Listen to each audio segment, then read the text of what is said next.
Terdapat beberapa pelapukan yang mempengaruhi kondisi bumi ini. Ada pelapukan fisik, kimia, dan biologi. Faktor fisik yang mempengaruhi pelapukan yaitu iklim, sinar matahari, curah hujan yang mempengaruhi suhu bumi sehingga mempercepat pelapukan batuan.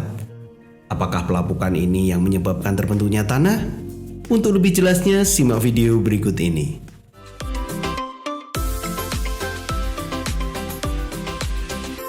Jangan lupa subscribe channel Mr. Klik agar rekan-rekan mendapatkan update video pembelajaran, tutorial, dan sekilas tentang perkembangan dunia pendidikan. Let's go!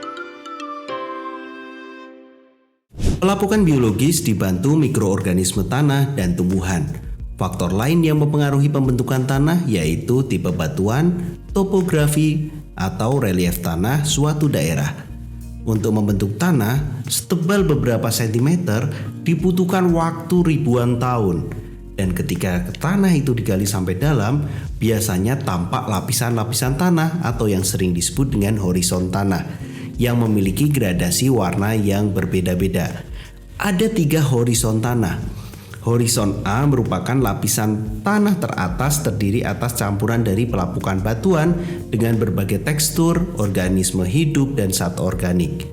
Horizon B merupakan lapisan yang memiliki kandungan zat organik lebih sedikit dibandingkan dengan lapisan di atasnya.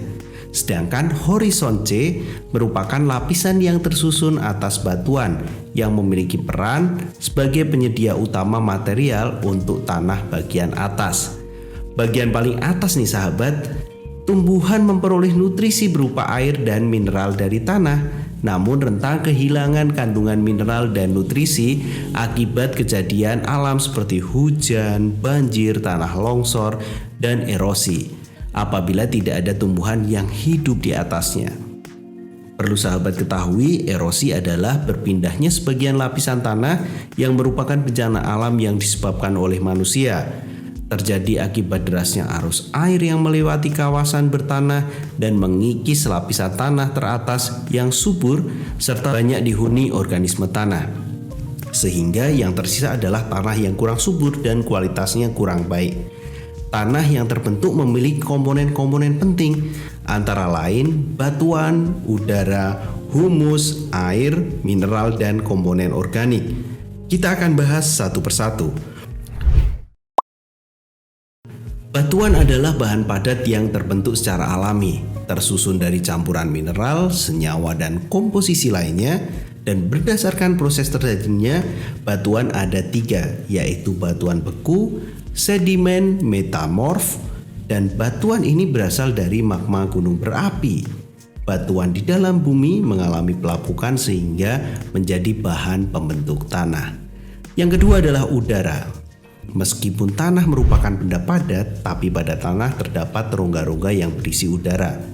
Berikut contoh rongga udara di dalam tanah. Rongga udara terdapat di antara partikel atau butiran tanah. Ada di antara batuan tanah, atau di antara batuan dan partikel tanah, atau di antara tanah dengan akar-akar tumbuhan, ataupun antara akar tumbuhan dengan batu.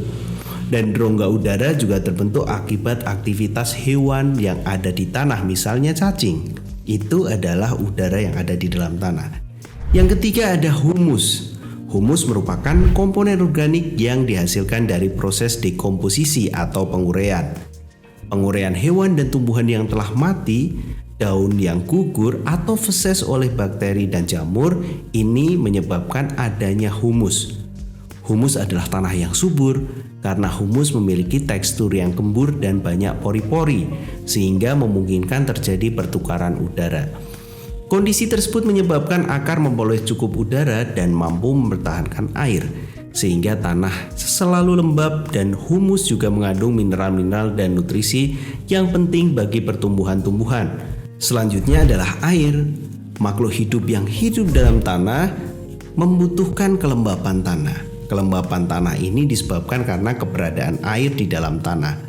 Tumbuhan juga membutuhkan air.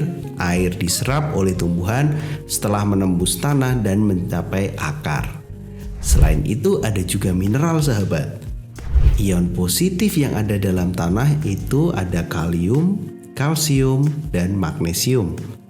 Sedangkan ion negatifnya ada nitrat, fosfat, dan sulfat yang merupakan nutrisi bagi tumbuhan. Kandungan mineral di dalam tanah yang berbeda-beda menentukan sifat dan karakter tanah. Namun tidak semua tanah sesuai untuk bercocok tanam.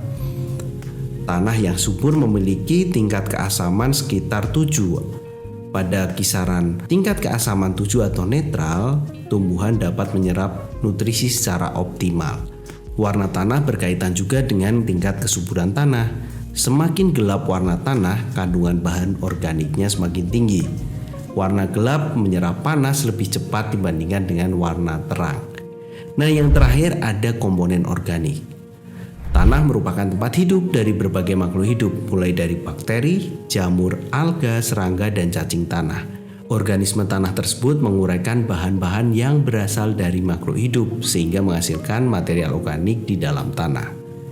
Nah, itu merupakan penjelasan tentang komponen-komponen tanah. Semoga rangkaian video yang Mr. Klik buat tentang tanah bisa bermanfaat untuk sahabat semua dan membantu sahabat untuk belajar tentang tanah. Ada proses pembentukan tanah, ada juga komponen tanah, peran organisme dengan tanah. Semoga bermanfaat dengan video-video ini. Jangan lupa subscribe channel Mr. Klik dan jangan lupa juga like dan share agar teman kalian bisa belajar bersama Mr. Klik. Sampai jumpa di video selanjutnya. Dadah.